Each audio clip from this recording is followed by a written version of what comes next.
Thank you so much, Ms. Montes. What we're going to do now, colleagues, is that we're going to open up for those who are in support of the nominees. I'm going to ask that you be brief. I'm just going to ask for those individuals who are in support of the nominees. We're going to start with those in support of the nominees. So those in support, please come on up. Just a point of procedure, Mr. Chairman. We have something to say on all of the nominees. Would you prefer to wait for opposition later or just tell you everything at one time? Do you have I'm going to make the assumption that your testimony is a combination. It is indeed. Is a combination. So why don't we do support right now? Thank you. That you can come on up and share your opposition to whoever the nominee is or nominees. Thank you. Good afternoon, Senators. My name is Vanessa Nelson Sloan. I'm the Director of Life Support Alliance. We are advocates for life-term prisoners and their families. We've been privileged to testify before this committee many times on commissioner confirmations, but there are several new faces here, and I would just like to reiterate for the commission how we arrive at our opinions. Our decisions to oppose, support, or have no position on any given commissioner is not based on the percentage of parole grants or denials. We have long maintained that if laws are followed, procedures and court directives are followed, the grant rate will find its own balance, and we believe that is happening. We arrive at our conclusions not by emotion, but by facts and analysis, after attending parole hearings as observers to learn the process, reading massive numbers of transcripts. That's why I gave you a written copy. Reading massive numbers of transcripts and consulting with attorneys from both sides of the hearing table on the performance of commissioners. It has been our experience that the present slate of commissioners is by far the best trained, equipped, and able to make reasonable and understandable decisions, and that is directly related to the current BPH administration under the stewardship of Executive Director Jennifer Schaefer. She can take credit for not only providing this training and support, but for increasing the transparency and understanding of the process through the inclusion of stakeholders such as ourselves. We do not think the confirmation of any commissioner before this body rests with our opinion, but we do believe that hearing our concerns is helpful to both the members of this committee and to the commissioners. Of those commissioners sitting before you today, we have personally observed all but two in the performance of their duties, and we are prepared to offer the following comments. We support the confirmation of Commissioner Peck. Commissioner Peck interacts easily and with all parties, including inmates and inmate counsel, as well as victims. He is unpretentious and unflappable, courteous, but in control of the hearings. He is respected by all factions in the parole process, including inmates who appear before him, in no small part due to the fact that he is open and honest with them. We also support the confirmation of Commissioner Turner, who also interacts in a positive way with commissioners and inmate attorneys while providing respect to all parties and conducting efficient hearings. Her efforts to engage nervous and inarticulate prisoners to reach an understanding of their life change is encouraging and appreciated. While we opposed Commissioner Roberts at his first confirmation, we have seen considerable growth and development in his decision-making process and demeanor in hearings, and we now support his confirmation. Mr. Roberts is fair and open with prisoners and willing to provide them with the direction on their journey to suitability. We will take no position on the confirmation of Commissioner Garner. While many of his past decisions were well-reasoned and he has shown considerable development of judicial process understanding, his attention to detail is frequently less rigorous and causes us some concern. Similarly, we will take no position on the confirmation of Commissioner Minor, as we have not yet had the opportunity to observe her in hearings, and transcripts from those hearings where she has presided have been too few for us to make a conclusion. But input from our attorney partners has been quite positive. And if you wish me to stop there after support, I will do so. Thank you. I take it that the couple that were agnostic, so you were neutral on the couple of folks too. So, okay, We're so then you'll generally come up for opposition then. Thank you. Okay, thank you very much. Next, those in support of the nominees. Good afternoon. Christine Ward with Crime Victims Action Alliance and Citizens for Law and Order. I'm also here speaking on behalf of Citizens Against Homicide and Crime Victims United of California. First, let me just give you a little bit of information about Crime Victims Action Alliance. We are a statewide crime victims' rights organization, and our mission is to promote public safety and victims' rights. Our board is comprised of victim advocates, a former member of the legislature, a former Board of Parole Hearings deputy commissioner, law enforcement, former CDCR upper management, former governor's office directors, and an elected district attorney, and deputy district attorneys, many of whom have their full-time job going into hearings and conducting life for hearings, or being there present for life for hearings.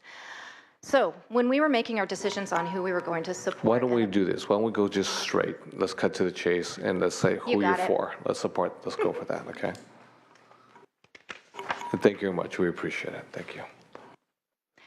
We're going to support today Commissioner Peck, Commissioner Montez, Commissioner Singh, and Commissioner Minor, all for the same reasons. We have seen them conduct fair and just hearings.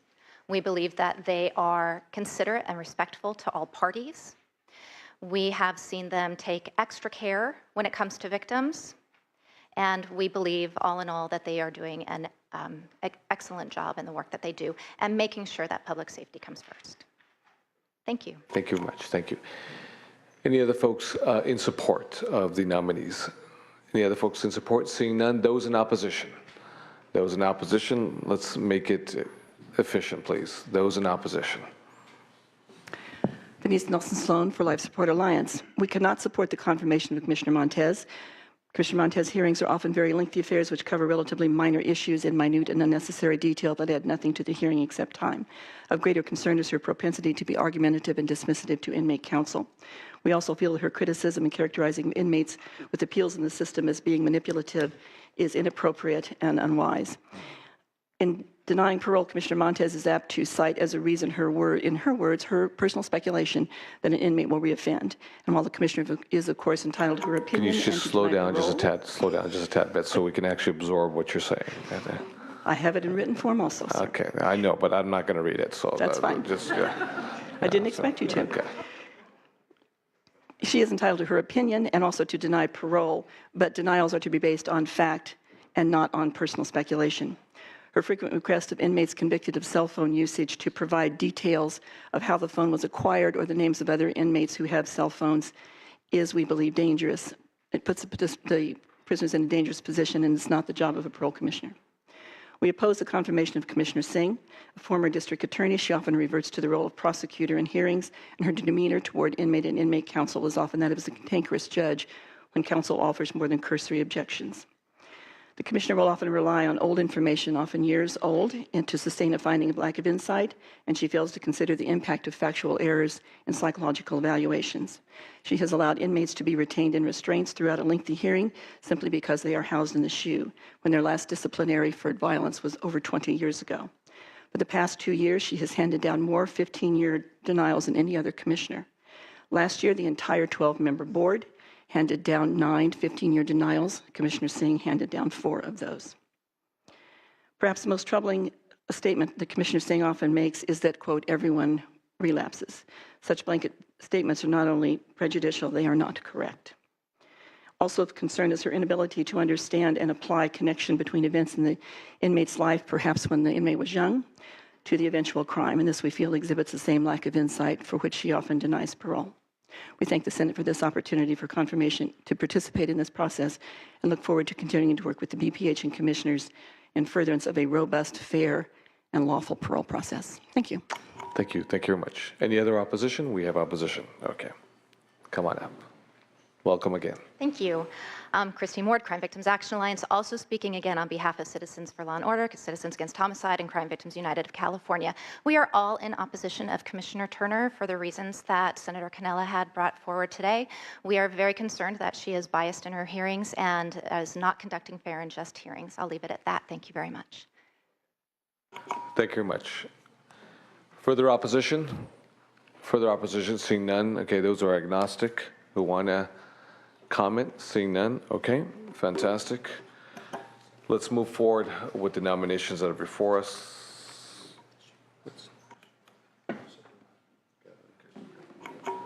So what we're going to do, colleagues, is I'm going to take file item number 2, and I'm going to ask for a motion on the following nominees. Mr. Garner, which is A. B. Ms. Minor. C. Ms. Montes. E. Mr. Roberts. And F. Mr. Singh. I'm sorry? Ms. Singh. I apologize. Ms. Singh. Ms. Singh. So A. Yes. A, B, C, E, and F. A, B, C, E, and F. I apologize, Ms. Singh. So can I get a motion? We have a motion by Ms. Leyva. Madam Secretary, please call the roll. Senators Canella? Aye. Canella, aye. Leyva? Aye. Leyva, aye. Mitchell? Aye. Mitchell, aye. Fuller? DeLeon? Aye. DeLeon, aye. We have a 4-0 vote. We're going to keep the file open. So, not going to come? Okay. So nominees pass on a 4-0 vote. Now we're going to go to file item D and G. That is Mr. Peck and Ms. Turner. Got a question? Yeah.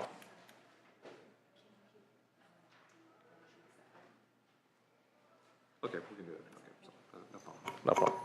Okay. I'm going to ask for a motion on file item number 2, that is subset D, that is Mr. Peck. Can I get a motion? We have a motion made by Ms. Leyva. Madam Secretary, please call the roll.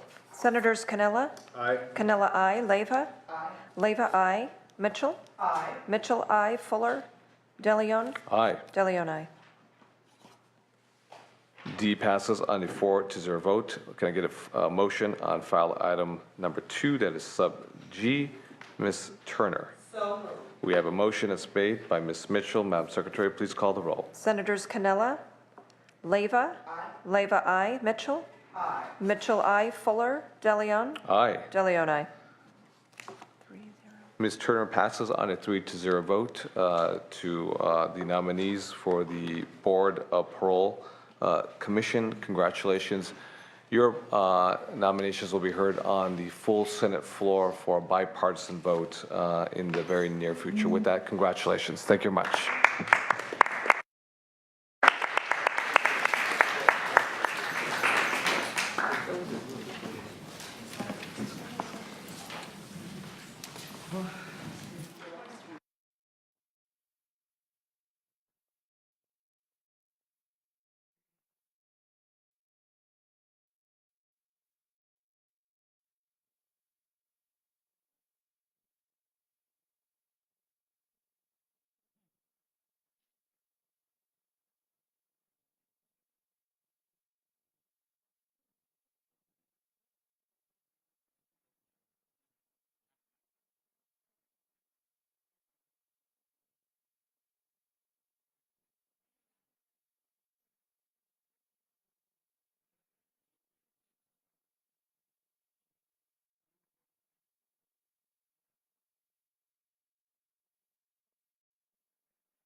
Number 2, we're going to move on the agenda. We have before us subset H, which is Mr. Bob Weissenmiller, who's before us as a member of the State Energy Resources Conservation and Development Corporation, also known as the CEC, the California Energy Commission. Mr. Weissenmiller, come on up. Mr. Weissenmiller, if there's anyone that you'd like to introduce, any friends, any loved ones, please do so, and then we will begin with a brief statement from you, and then we'll open up to questions and answers. Great, thank you. Actually, my wife and daughter are here in spirit, but not physically. Okay. So, Chair and committee, I would like to thank you for the opportunity briefly today to discuss my performance at the Energy Commission and my priorities going forward. Just very briefly on my background, I returned to public service 5 years ago after an early stint as a staffer at the Energy Commission from 77 to 82. I then served under Governor Brown. I then had a couple of decades founding and running a small business. So I got the joy of meeting a payroll, trying to find decent health care for my staff, And then came back to the Energy Commission. It's been now 5 years ago. And in terms of things that I really had to set out to do when I became chair was, first, I needed to totally reset the Commission's relationship with the legislature. And I basically needed to implement a workout plan on the management and operation of the Commission. In terms of things that I'm probably looking back over the 5 years, the things I'm most proud of, in my first year, we were responsible for siting 9 solar thermal plants, over 4,100 megawatts potential, which, given the federal tax credits or tax breaks and tax rebates and loan guarantee program, they represented a unique opportunity for California in terms of jobs, in terms of greenhouse gas emissions and renewable power. Other thing I'm particularly proud of, in my second year, we had also received hundreds of millions of dollars of ARA funds, and there was a great deal of concern in the legislature that we weren't going to get that money encumbered. Well, we did. We got every dollar encumbered. We also really leveraged that money.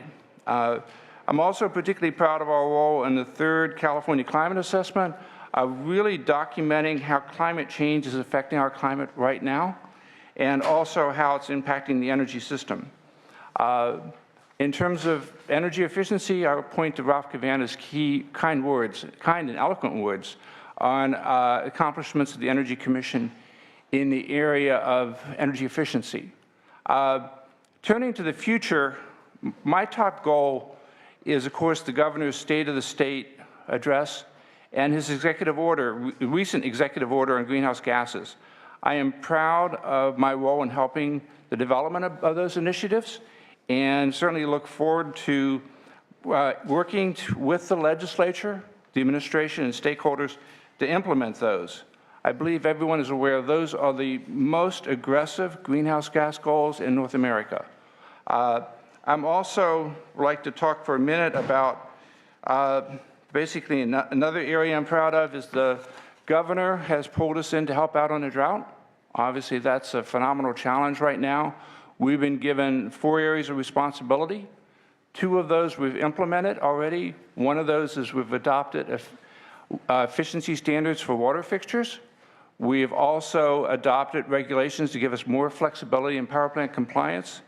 And I would note that we have submitted to the legislature, and certainly look forward to working with you on, proposals for a rebate program and also what we call the Water Energy Technology Program. I would note that my goal is, to work with you on getting that legislation through, and then to try to get money out this summer, which is pretty aggressive. I would note that we have posted one-page write-ups on those that are on our website. I would also note that at this point, they're posted in English, Spanish, and Korean, and we have more languages coming soon. And that turns to my last comment, which another area which I'm proud of for my accomplishments and looking forward to a lot of work on is diversity. I made a commitment over a year ago that is revised the EPIC program, that we really build diversity into that. Commissioner Scott made a similar commitment in the area of AB 8. We want to make sure that all Californians can benefit from those programs.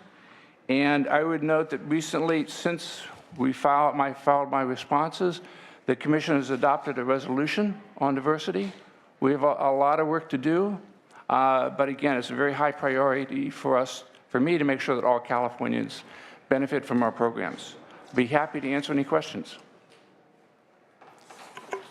Thank you very much, Mr. Weisenmiller. Let's start with Prop 39, and let's start with, obviously, the background, closing egregious corporate tax loophole from single cells, and now in investing, about roughly between 400 and 500 million annually over the course of the next 5 years on energy efficiency retrofits, upgrades, as well as clean energy generation for K-12 public schools, as well as community college. How are we doing right now?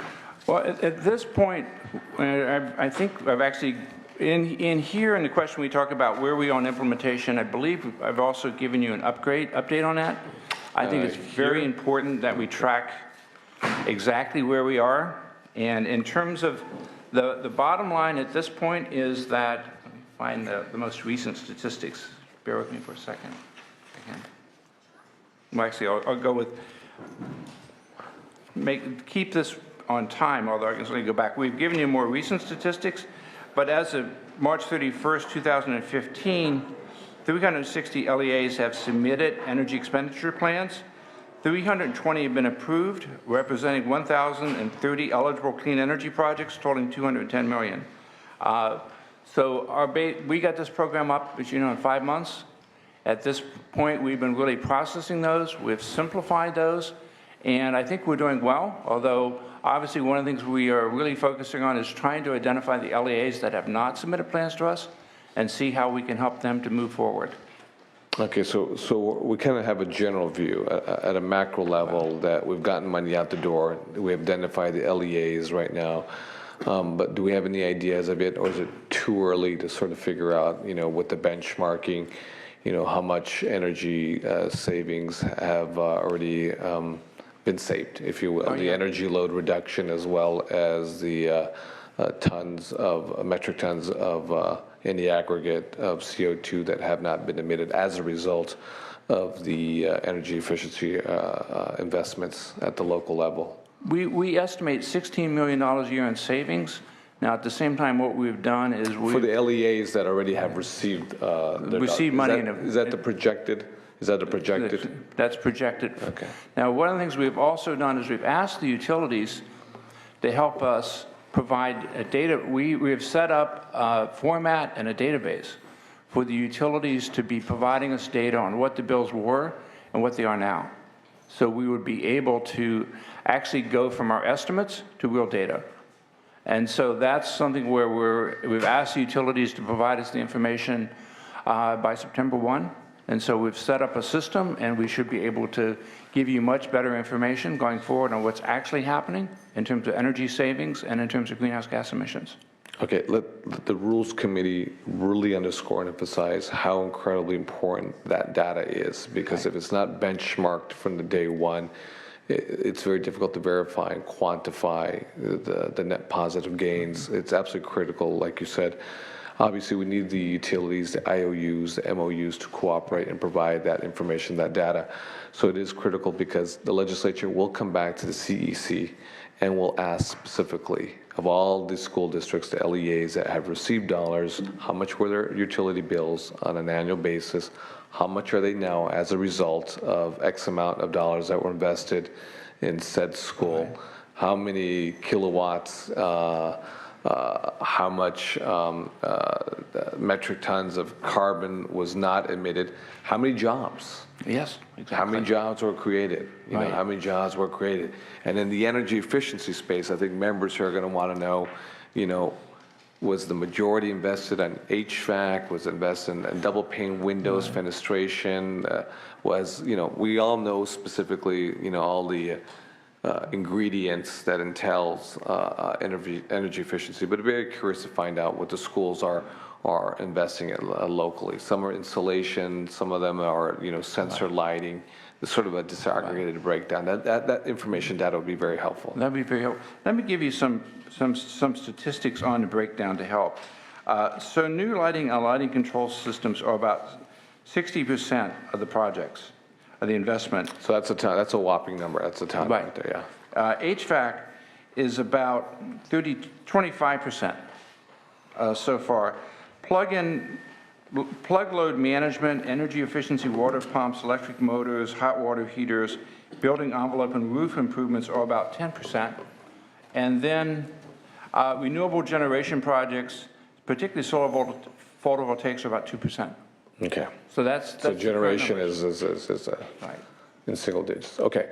Again, that information we will need. Obviously, the commission has to really, dig in deep, to secure that information and then disaggregate the data. So then, when the legislature comes and requests information, it's very important that the taxpayers of California know exactly how the investments were made and what the achievable gains were as a result. Absolutely critical that we tell a story. The good, bad, and the ugly. We have to, obviously, let the taxpayer know. I think you are the conduit, if you will, the Energy Commission to secure that information. So I just really want to emphasize that is very important to the Senate body. No, I appreciate that, and I appreciate your support as we work through with the utilities on the data. We will provide you periodic information on this, and we also have on our website something we call Tracking Progress, which goes through a number of programs, like what is our precise renewable numbers now, but we will put a page up there on Prop 39 so the public can see exactly what we're achieving. Okay, fantastic. Now, let's go to an ambitious goal that the governor set forth in his State of State speech that the Senate is trying to execute through policy. Walk us through a little bit on the ambitious goal of the 50% reduction in petroleum use and how, through the governor's vision, through the Energy Commission's vision, we plan to get there. Yeah, well, all of our goals are ambitious, and that one is pretty critical for us in terms of reducing petroleum reliance and cleaning up the air. And I think when we were doing a lot of our studies last year, we were looking at what, frankly, was a higher oil price regime than we are now facing. So we have a very strong emphasis, as you know, on zero-emission vehicles, very strong. And at the same time, the ARB can do CAFE standards, and they also have the low-carbon fuel standard. So, and at this point, we're working on a sustainable goods movement strategy, sustainable freight strategy. So there's a very strong emphasis on transportation. As you know, that's 40% of our greenhouse gas emissions. It's certainly a huge part of our criteria pollutants. So we're really trying to look at transportation on that part. And in addition, the Energy Commission's role through AB 8 is really to look at the infrastructure side. And so we're looking at, actually, we look at biofuels, we look at hydrogen, and we look at electricity. And one of the things which we're really doing is getting out those charging and refueling stations and looking at trying to deal with this chicken and egg problem, where obviously no one's going to build a charging station if there aren't any cars to use it, and you're not going to buy a car if there's not a charging station or fueling station to basically be able to turn to. So that's a huge effort on our part, and to make sure that we've got that network out, frankly, on where we need that. And having said that, I think all of us know that, again, talking about my commitments to try to make sure we're covering everyone, we're also doing things like electric buses. I mean, not everyone's going to have their own electric auto, but electric buses can do wonders for our air and transportation needs too.